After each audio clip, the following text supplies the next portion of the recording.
Visión. Estamos como todas las semanas con nuestras entrevistas en este segmento, en este tiempo, en esta época, en esta coyuntura, dedicadas básicamente a la entrevista que tenemos que hacerle necesariamente a todos los candidatos. La tarea es sumamente difícil porque hay más de 7.000 candidatos en esta elección.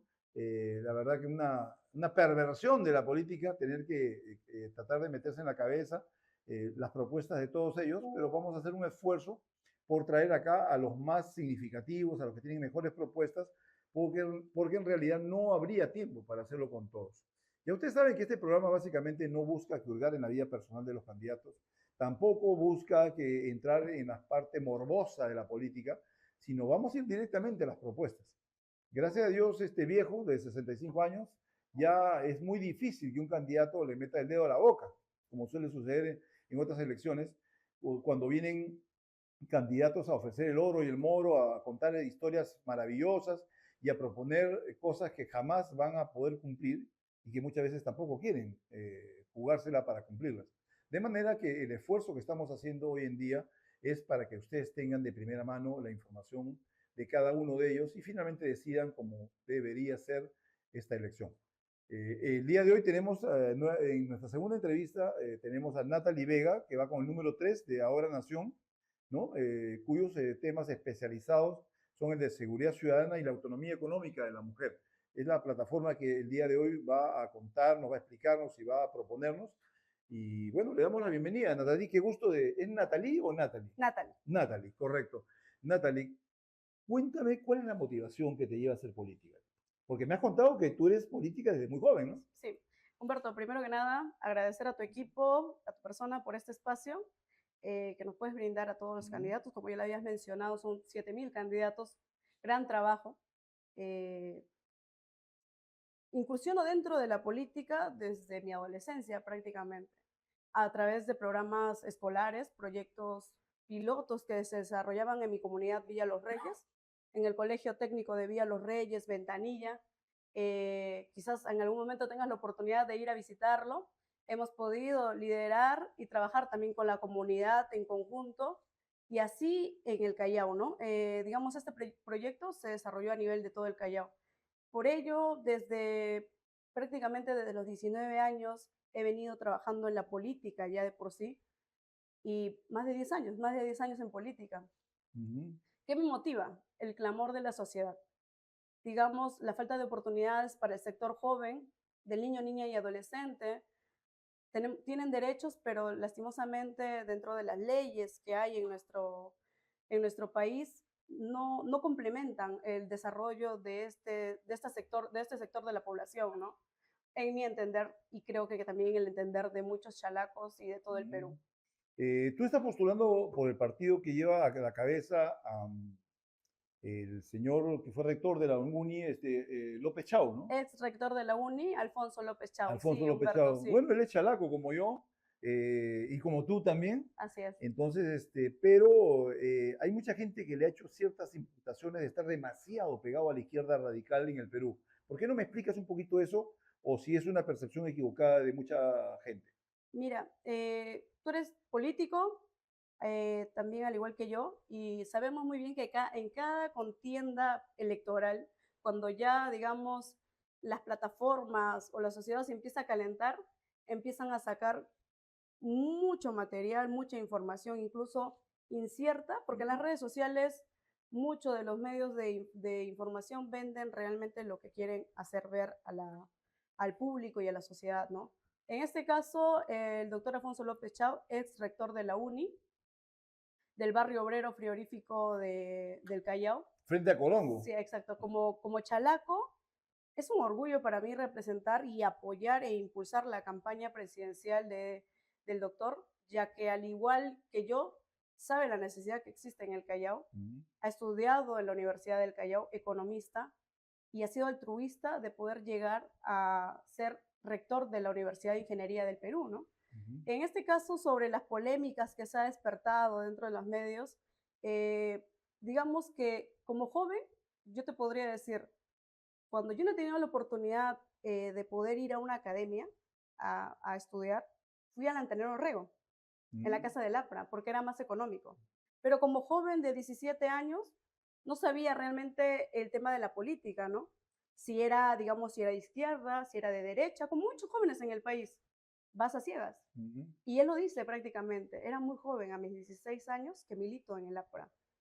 Y uno no sabe las consecuencias en adelante de los futuros presidentes, candidatos, de las acciones que van a cometer dentro de su O gobierno. cómo va a evolucionar su Exacto, pensamiento, ¿no? exacto. Entonces, incluso yo, cuando estudiaba en en Antenor Orrego en ese tiempo, venían chicos de la Vía Real a enseñarnos.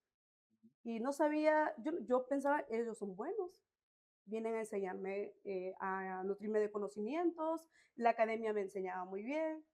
Y entonces tenía ya como que una afinidad con la casa del pueblo y entendía que era la casa del pueblo es bueno.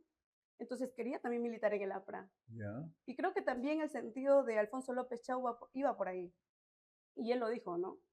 O también, ahorita yo, por ejemplo, te puedo conocer, podemos ser muy buenos amigos, pero mañana en adelante tú no sabes las decisiones que yo voy a tomar como persona o como política.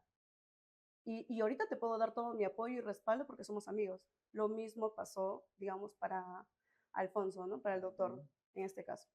Sí, bueno, eso es importante decirlo, ¿sabes por qué? Porque no nos olvidemos, por ejemplo, que Fujimori, cuando fue presidente, él surge gracias al favor de Alan García, que le dieron en Canal 7 un programa. Él logró tener un programa de televisión y se hizo conocido por ahí. Y definitivamente en esos momentos el sesgo del APRA era un sesgo totalmente radical, ¿no? De estatizar la banca y otras cosas más.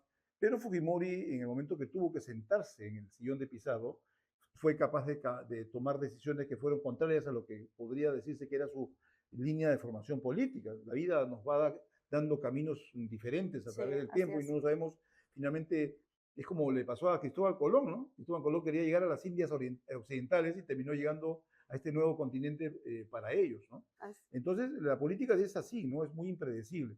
De manera que hay que darle beneficio de la duda, pero desgraciadamente siempre hay temor de la gente, temor que es explotado por los enemigos de la izquierda para a puntualizar que podríamos ir camino rumbo a Venezuela, como muchas veces se le dice a la gente. Esperemos que eso no sea así, esperemos que López Chao, si tiene la oportunidad de pasar una segunda vuelta, entienda, ¿no? Que hay que adaptarse a los tiempos, que las cosas han cambiado, que los pensamientos han evolucionado y que de una u otra manera hay que acogerse a eso si queremos el bienestar finalmente del Perú. Ahora, tu tema digamos, de tu propuesta programática o electoral es el tema de la seguridad ciudadana, un tema que está siendo tocado por todos. ¿Qué de nuevo, qué de diferente o qué de novedoso aportas tú a esta campaña respecto a ese sesgo que tú le vas a dar a tu lucha contra la inseguridad ciudadana? Humberto, yo sé que muchos candidatos que han podido venir a antecederme vienen con este tema de seguridad ciudadana y digamos, del todo el problema social que existe en seguridad ciudadana, lo minimizan en la responsabilidad a la Policía Nacional del Perú. Uh -huh. La policía solamente es una parte de 100, es solamente un 1% ahí. Es todo, desde que nos formamos en casa, desde el punto en que no sabemos, digamos, eh, o desde el momento en que nos exponemos cuando vamos por los transportes públicos y estamos con un celular, ya estamos exponiendo. Entonces, todos somos parte de esto, ¿no? Como punto principal, Humberto, si yo llegase a ser congresista, me gustaría incursionar como un proyecto de ley, que ya lo tenemos, incluso trabajando con parte del equipo legal y técnico que tenemos dentro de la candidatura, para poder fomentar un proyecto de ley en el cual se cree un ente externo con la ciudadanía, el empresariado, para poder asimismo también fiscalizar a la administración pública. ¿Qué es a lo que me refiero con este proyecto de ley, Humberto? Actualmente tenemos a la Contraloría General de la República, quien es el ente regulador y fiscalizador para sancionar cualquier acto de irregularidad dentro de la administración pública. Pero, Humberto, no podemos ser juez y parte para poder sancionar a la administración pública. Y la Contraloría es eso actualmente. Entonces, si no nos vamos muy lejos, Singapur tenía, digamos, una tasa alta en inseguridad ciudadana porque la corrupción estaba en el gobierno. Nayib Bukele lo ha dicho, para que un país viva con inseguridad es porque la corrupción está en el gobierno. Y lastimosamente, eso es lo que muchos candidatos y políticos no ven, que sus buenas voluntades de llevarlas al Congreso y sean congresistas no se van a poder realizar porque la corrupción realmente está dentro de la administración pública. Entonces, ¿de qué hablamos? Y por eso muchos candidatos quedan con propuestas vacías, solamente de palabras. Ujú. Y lo que puedan llevar, decepcionan a las personas que han apostado por ellos y dicen, no nos representa, no cumplió y todo ello. Entonces, Humberto, para mí, desde ese proyecto de ley de generar un ente externo, que este ente externo pueda regular y fiscalizar a la administración pública con el empresariado, con la ciudadanía, yo creo que podría acabar la corrupción que existe en nuestro país y que existe dentro de toda la sociedad peruana. Ahora, la Contraloría es un órgano de control, como todos Ujú, sabemos perfectamente bien, sí, pero yo siempre uso esta analogía, ¿no? La Contraloría es como el arquero que se para debajo de los 3 palos, ¿no? Y vienen 10 personas a patear a la vez. La Contraloría, que en este caso es el arquero, podrá agarrar una, agarrar dos, pero no va a poder agarrar las 8 restantes. exacto. Entonces, ¿qué es lo que sucede? ¿No crees tú, por ejemplo, que el excesivo Estado que tenemos, un Estado elefantiásico, inútil, que no sirve para nada? Porque yo le hago la pregunta siempre a los candidatos y les pido la reflexión, ¿cuánto mejoró la situación de la agricultura en el Perú con un Ministerio de Agricultura? Nada. Y La hay muchos agricultura, programas. la agricultura ha prosperado gracias a la iniciativa privada. Es así como nos hemos convertido en el primer exportador de arándanos, un gran exportador de espárragos, un gran exportador de uvas, ¿no? Hemos superado a Chile largamente ya en esos segmentos, ¿no? De manera que, por ejemplo, así como he hablado del Ministerio de Agricultura, que es un órgano inútil, que lo único que hace es sacarle dinero a los contribuyentes, el Ministerio de Trabajo. El Ministerio de Trabajo ha mejorado la situación del trabajador en tantos años que tiene. No es de repente mejor que se entiendan entre trabajadores y empleadores y que finalmente si hay alguna discrepancia vayan al Poder Judicial sin la necesaria intermediación del Ministerio. Y como eso te podría hablar del Ministerio del Ambiente. ¿Cuánto mejoró el medio ambiente en el Perú con un Ministerio del Ambiente? ¿O cuánto mejoró la cultura en el Perú con un Ministerio de Cultura? Todas las instituciones culturales privadas, los museos, todas estas instituciones manejan el tema de la cultura y con resultados mucho mejores que el Estado. El Estado debe dedicarse única y exclusivamente a sus funciones naturales de justicia, seguridad y obras públicas que no son rentables para el privado. ¿Crees tú que es necesario ir a una reforma del Estado que signifique la reducción de este enorme aparato burocrático que finalmente termina gastando recursos que deberían utilizarse en otra cosa? Sí, mira, quien te habla, Humberto, y a la ciudadanía a la que me puede ver en este momento, yo sí creo firmemente en hacer una reforma dentro de la administración pública y dentro de los 18 ministerios que existen, ¿no? Prácticamente hay ministerios que existen solamente para el gobierno de turno, para hacer proselitismo político, con programas sociales como el Ministerio de la Mujer. No sé qué función tiene porque las altas tasas de feminicidio en nuestro país siguen creciendo. Hay temas incluso mucho más rebuscados como la trata de personas que no es tocado dentro de nuestro país. El MIDIS, por ejemplo, es un ministerio que sirve para politizar, para poner a trabajar a su gente, partidarios, militantes, y realmente no llega a la comunidad como debería de beneficiarlo. Por ejemplo, dentro del MIDIS sostienen a las ollas comunes, ¿no? Hay ya políticas públicas en nuestro país para poder hacer ollas comunes autosostenibles. Por ejemplo, que ellos mismos puedan cultivar. Hay proyectos privados incluso que han mencionado ciudades inteligentes. En esto de acá yo me evoco en que podríamos traer leyes, que no he visto hasta el día de hoy dentro del Congreso de la República, leyes para crear comedores y ollas comunes autosostenibles. Lastimosamente, desde ahí también está la corrupción, ¿no? Desde que la presidenta va y saca todas las ollas comunes a la avenida Bancay y marchan y protestan y les dan un aumento a las ollas comunes, todos a su casa de nuevo. Una mala utilización, ¿no? Exactamente. Entonces, lo mismo en el Ministerio de Trabajo. ¿Tú te has dado cuenta de cuántas órdenes de servicio hay en el Estado peruano? Y que ya en realidad tienen un horario fijo, ya están desnaturalizando su contrato. O sea, la corrupción está en todos lados Ahora, del gobierno. tú sabes que la corrupción no es una causa, perdón, no es un efecto, la corrupción es un efecto, no es una causa, porque la corrupción evidentemente nunca se va a poder erradicar, ya que la naturaleza propia humana es proclive a la corrupción, eso es inevitable. No nos olvidemos de Caín y Abel, si vamos a seguir la historia bíblica, como un hermano envidioso terminó matando al hermano bueno. Y cosas como esas han dado a través de la historia de la humanidad. Sí, De manera que si no podemos controlar la corrupción totalmente, por lo menos podemos hacer un efectivo control de daños, reducirla drásticamente, reduciendo las fuentes de corrupción. Y el Estado es la principal fuente de corrupción. Fíjate tú cómo los anaqueles de todos los ministerios están llenos de estudios, de análisis, de consultorías, de asesorías, que no sirven para nada. Y que le han sacado los recursos del bolsillo a los peruanos, ¿no? Para mantener una casta parasitaria, como son estos consultores, asesores, y finalmente no han servido absolutamente para nada. Yo espero que los candidatos de aquí en adelante se alineen con esa visión, porque creo que hay que reducir el Estado, ¿no? Hay que dejar que el Estado deje de ser un lugar de corrupción, la caja, como le llaman, la agencia de empleos del partido de gobierno de turno, que va dejando y dejando y dejando gente en el transcurso del tiempo, y además no sirve para nada. Ahora, con respecto al tema de la autonomía económica de la mujer, que es un tema que creo que es uno de tus temas bandera, ¿qué crees tú que se puede hacer para ello? Porque yo considero que la mujer prácticamente hoy en día ya es absolutamente autónoma, ¿no? Ya la mujer no necesita, como antes, al hombre como proveedor. Ese era el perfil antiguo, ¿no? Humberto, a la mujer le ha costado todo en el Perú y en el mundo.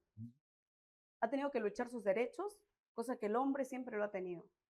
Hay una diferencia que hasta el día de hoy, en pleno siglo XXI, ¿por qué la tasa del índice de criminalidad hacia la mujer con el feminicidio sigue subiendo? Entonces, ¿qué nos está faltando a las mujeres para poder tener la igualdad que los hombres?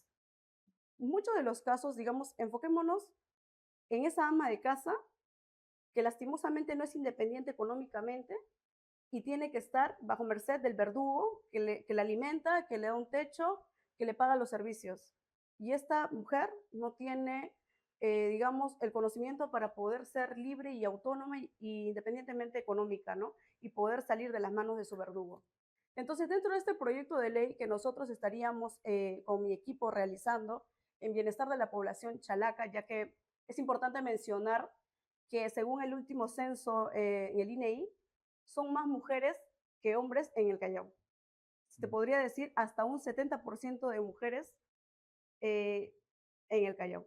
Entonces, con esto es importante desarrollar esta propuesta de ley porque me voy a deber al Callao y asimismo también en consecuencia a todo el Perú. ¿Por qué? Porque capacitando y capacitando a la mujer podría ser independiente económicamente y poder salir de las manos del verdugo que la tiene atada, digamos, a esto, ¿no? Porque desde que un hombre te levanta la mano, ya estás dando pie a que luego se desnaturalice esto y empiece de nuevo a pegarte hasta ser la víctima y de feminicidio en adelante, ¿no?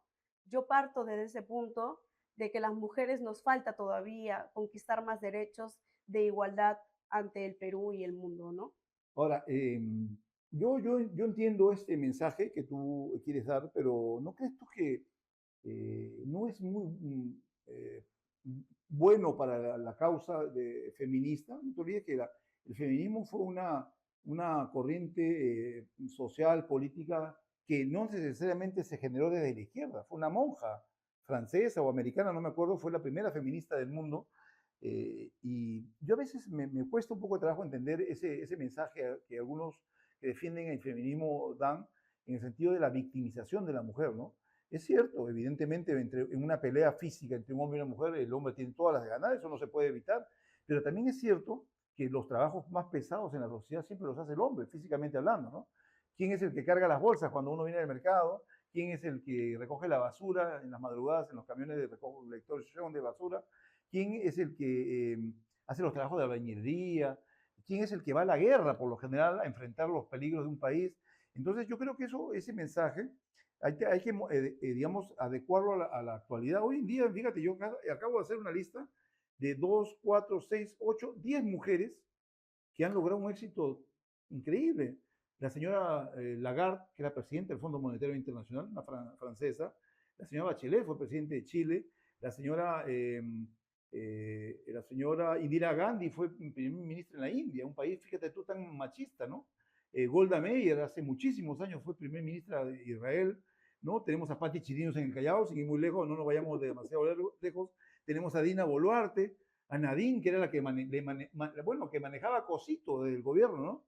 Y finalmente la señora Villarán, que logró ser alcaldesa de Lima. Entonces yo creo que el tema, digamos, de la victimización de la mujer tendríamos que evaluarlo un poco mejor, pero eso sí, no está de más ni es estéril e inútil buscar mecanismos de conseguir la superación de la mujer, porque definitivamente la mujer muchas veces no ha tenido las mismas oportunidades que el hombre y ha sido maltratada por el hombre debido básicamente no solamente al abuso de esos hombres, sino que se ha dejado abusar. Una mujer que permite que le levanten la mano una vez, esa mujer no debe volver más con ese hombre. ¿Me entiendes? Es un tema ya Claro. de acción y reacción, ¿no? Humberto, mira, y faltó mencionar a Marta Moyano, creo ahí Ah, también. bueno. Bien, Y a ¿cómo se mira. llama la otra congresista de Fuerza Popular? La pelucona, ¿cómo se llama? Ah, ya, Rosángela Barbará, Rosángela ya. Faltó Barbará. mencionarlas también No, a ellos. Patricia Juárez, también, por el callao, ya, hay ¿no? muchísimas. Mire, Humberto, lo que tú le llamas feminismo, yo le llamo empoderamiento. En este caso, como mujeres, resalto su participación de muchas mujeres que están incursionando dentro de la política, pero también no es loable ciertas actitudes, ¿no? En este caso, si a una mujer se le capacita, si una mujer eh, llega a tener más conocimientos, puede empoderarse más. En este sentido, no significa que está yendo a lo radical ni estaría yendo mucho más allá de los derechos que tiene el hombre. En este caso, cuando una mujer es víctima ya de algo, desde el simple golpe que un hombre, digamos, le da una cachetada, el hombre va y la conquista y le habla. Si sabemos biológicamente, el, así hablando, digamos, coloquialmente, el hombre conquista con palabras y a la mujer la conquista por el oído, se El dice, hombre, la ¿no? mujer desgraciadamente es muy emocional. Lastimosamente es así, Es muy pero emocional. también es ahí donde debemos de capacitar a la mujer, de tener inteligencia emocional para poder ponerle un alto a ciertas situaciones que tiene que afrontar en la vida. Lastimosamente vivimos ya en una cultura así y tenemos que ayudarlas. No podemos decir, si le da una cachetada, bueno, tiene que abrirse paso. No, no podemos decir eso, porque lastimosamente esa mujer piensa que ese es su único universo, piensa que es el único lugar donde pertenece. Entonces, Humberto, tenemos que ayudarlas, capacitarlas. Quizás yo tengo conocimiento, mi madre igual, mi hermana igual, pero lastimosamente mi vecina no, mi compañera no, quizás no. Ahora, en la igualdad, sí, tenemos igualdad. Yo conozco a mi vecina Juana, que trabaja en tema de construcción para poderle llevar un pan a sus hijos. Conozco a mi vecina que también trabaja en recolección de basura. O sea, quizás la fuerza es distinta. Oye, y ayer me iba en el micro y la chofer del micro era mujer. Es Y difícil verla, manejaba ¿no? peor que los hombres, o sea, más agresiva todavía. Por eso que yo a veces tengo miedo a las mujeres cuando se empoderan, porque en el caso de esta muchacha que ayer me llevaba en el micro, oye, manejaba, pero peor que No, los no hombres. Y creas, no porque no lo hiciera creas, mal, ¿no? no creas. Sino por su agresividad en el No, manejo, no ¿no? creas. Yo, mira, para venir a trabajar desde Villa Los Reyes, por toda la Panamericana Norte, que tiene más acceso a la Panamericana Norte, y venir con ese tráfico que llego acá al INSE en Estresante, 3 horas, con el Anconero, Mm, los chicos manejan bueno, a, a ese, una velocidad y esa es responsabilidad de las impresionante. autoridades. Entonces, no solamente es mujeres y hombres, sino es la persona en sí. Pero definitivamente tú no eres una feminista No, yo no comparto como eso. esas que dicen, La victimización no. mujer, si tú te embarazas y el producto de tu embarazo es varón, abórtalo. O No. cosas así, ¿no? Porque el enfrentamiento que esta gente lleva hace que finalmente va a llegar un momento en que los hombres tendremos que crear un movimiento machista para defendernos del abuso de las mujeres, No, ¿no? no. No es broma. Y acá hay un amigo nuestro que tiene el set que se burla de eso, pero no es así, ¿no? O sea, No, Humberto, espero que no no, vaya por ahí, ¿no? definitivamente no comparto eso, Ujú, porque yo también como joven y mujer, ujú, somos 4 mujeres en mi casa, ujú. sin embargo no evocamos el tema del feminismo, siempre hemos conquistado y logrado nuestros objetivos a través del trabajo duro, No sé que el único varón en la casa era tu papá. hasta que llegaron mis sobrinos, ¿ya?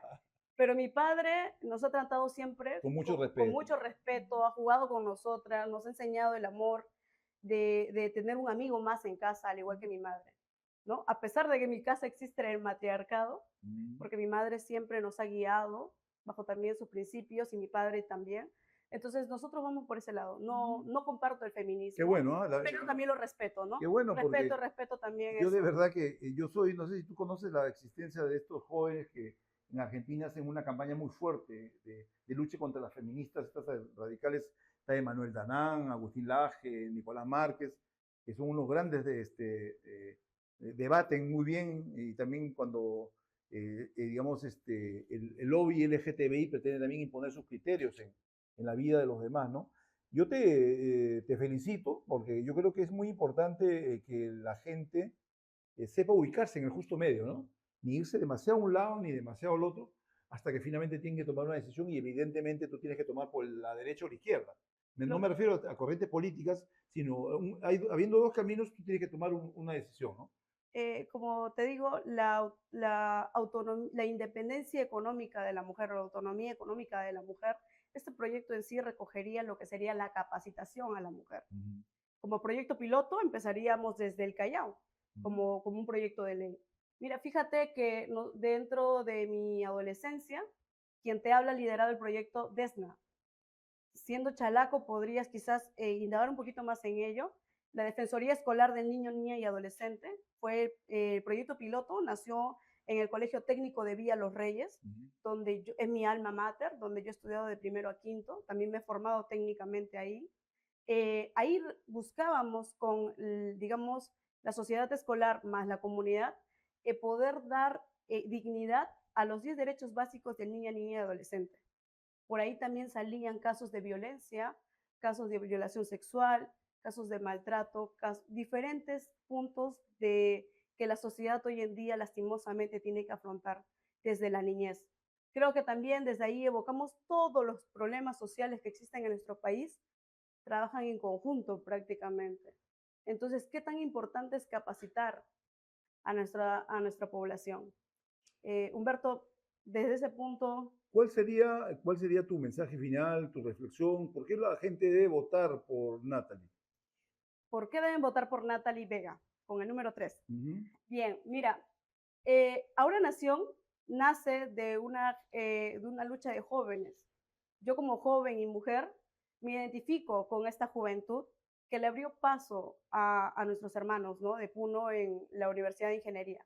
Pero mucho más allá es que como propuesta nueva, como partido nuevo, estamos, digamos, proponiendo de que haya mejoras para construir un país mejor, desde el Congreso, desde el Ejecutivo, y como chalaca me siento identificada con Alfonso López Chau para poder llevar, digamos, que ya lo ha podido ver.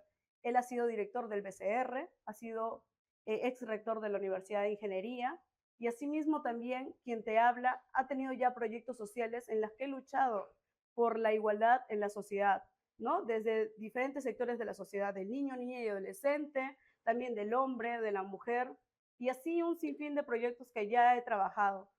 Justamente había un comentario que decía, veo que su familia y amistades la apoyan, pero nadie me da referencia a ella, decía un comentario. Y me gustó, ¿sabes por qué?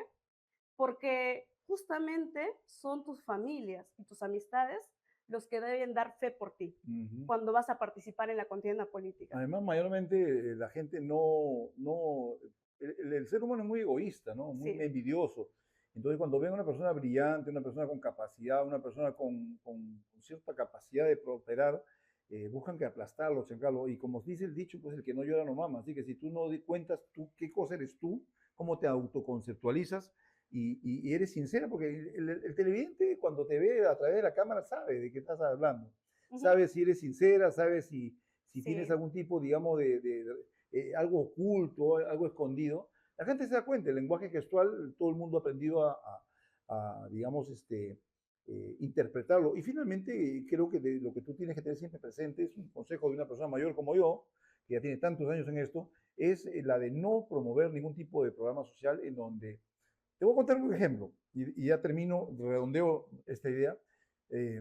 Siempre se dijo que la obra cumbre de Barrantes había sido el vaso de leche, ¿ya? Pero resulta que el vaso de leche, el 75% del presupuesto ha sido en gasto corriente. Entonces, y solo el 25% iba al estómago de los niños. Entonces yo pregunto, ¿de qué estamos hablando? ¿O es una agencia de empleo donde miembros del partido en ese momento en el poder logra conseguir un trabajito? ¿O es realmente un programa social en donde a la gente reciba el beneficio, ¿no? Igualmente pasa en otros sectores que ya sería muy largo volverlo a hablarlo, lo conversaremos en otra oportunidad, como es el tema del sector de educación y salud, ¿no? Humberto, para terminar, tú mismo lo dices, has mencionado a diferentes personajes de la historia, Y hay algo muy importante, ¿no? Estos programas sociales se identifican para, vamos a mencionar a Maquiavelo aquí, cuando decía, dale todo al pueblo, pero al final nada para el pueblo. Creo que la historia sigue en un sentido cíclico y la historia se vuelve a repetir. Entonces, yo como candidata, y también insto a los demás candidatos a revisar la historia, porque ahí está la verdadera solución para cambiar el destino y el futuro de nuestro país. Así es, Humberto. Y el gran peligro es conseguir políticos como era Velasco Ibarra en Ecuador, ¿no? Velasco Ibarra tenía una frase que decía, denme un balcón y seré presidente. Fue 6 veces presidente de Ecuador, pero nunca terminó su mandato, siempre lo votaron, siempre hubo golpe de Estado y lo votaron. Y luego de que él daba discursos encendidos en Quito, en diferentes lugares del Ecuador, volteaba y le decía a sus colaboradores, ya ven, estos indios no entienden nada, pero mira cómo me aplauden. Entonces, eso es lo que tenemos que evitar. Ya estamos cansados los peruanos de esos líderes carismáticos, de esos demagogos, que no hacen más que prometerle al pueblo, como te decía al comienzo de la entrevista, lo que nunca van a poder cumplir. Así es. Yo te agradezco tu visita, Natalie. Vas con el número 3, Ahora Nación, el partido liderado por Alfonso López Chau, ¿no? Natalie Vega Chalaca, y me suena muy bien esa palabra porque yo he vivido todos mis 22 años de juventud en el Callao. Yo no nací en el Callao, yo nací en Jesús María, pero solamente porque mi madre era asegurada del Seguro Social. Yo nací y me fui directamente al Callao, pero yo he vivido toda mi juventud, he jugado por un club de barrio de básquetbol en el Callao, el Estudiantes Unidos, el glorioso Estudiantes Unidos, que fue un club que era el club de los pobres, porque el club de los ricos en el Callao era el Vilis, que está en Colón. Y también jugué por el Estadio Telmo Carbajo, que tenía su equipito en segunda profesional, que era también un club de gente humilde. Así que más significativa que esto no puede ser de la entrevista que el día de hoy te he hecho. Espero que sigas por ese camino. Gracias. Pero ten la plena seguridad que una vez que llegues a ser diputada, seremos los primeros en reclamarte que aquello que estás prometiendo en estas cámaras de Opegu Televisión y lo agradecería bastante. Lo cumplas. Lo agradecería bastante, Humberto, y te invito a votar por el número 3, por el Callao, y realmente hacer una dignidad chalaca, ¿no? Tú que tienes su sentir chalaco y yo también, hay que reformar y darle dignidad al Callao. ¿Por qué no? Yo he pataperreado en el Callao, me he enamorado en el Callao, me han pegado, me han revolcado en el piso. Entonces ustedes saben que en los barrios populares estas cosas pasan, pero es parte del proceso de formación de cualquier ser humano. Muchísimas gracias, amigos televidentes de Opegu Televisión, televidentes de @puntodequiebre.com. Gracias, Natalie. Volvemos con la siguiente entrevista. Gracias.